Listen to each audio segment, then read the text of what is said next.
I've had some real interesting conversations with landlords. One of them said, well, wait a second, when my park was half empty, your client didn't come to me and say, hey, I want to pay you double rent because I feel you guys must really be suffering. And how come if they've been profitable for the last 2 years, all of a sudden one bad month and now I'm their business partner? They made an obligation. You showed me their balance sheet when they moved in. We funded all their improvement money. Where'd all that money go? Why do I need to fund that now? It's, from the landlord's perspective, a deal is a deal, and that's the starting point.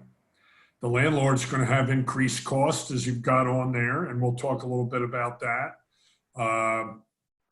The landlords have mortgages, by and large. Many of them highly leveraged mortgages. They've trained their tenants to pay the rent on time so they can make the mortgage payment on time. And the landlords are caught in a vice. It doesn't matter how big or small the landlords are. So moratorium on rent is going to be, as you and I discussed, from the tenant perspective, it's really the same from the landlord's perspective. Given the contract, what's the relative leverage of the parties?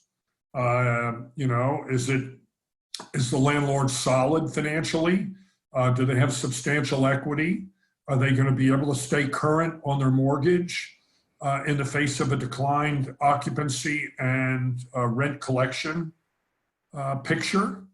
Or are they going to be in workouts with their lender and ultimate foreclosure? Or as we've seen here in the last week, new lenders for many of these landlords, which may not be bad for the tenants, because once the distressed buyer of the debt, once the buyer of the distressed debt takes responsibility as the lender, they have a lower basis and are much more cooperative with those tenants. It's imperative for the tenants to have as much understanding of the landlord's circumstances as possible because of these reasons.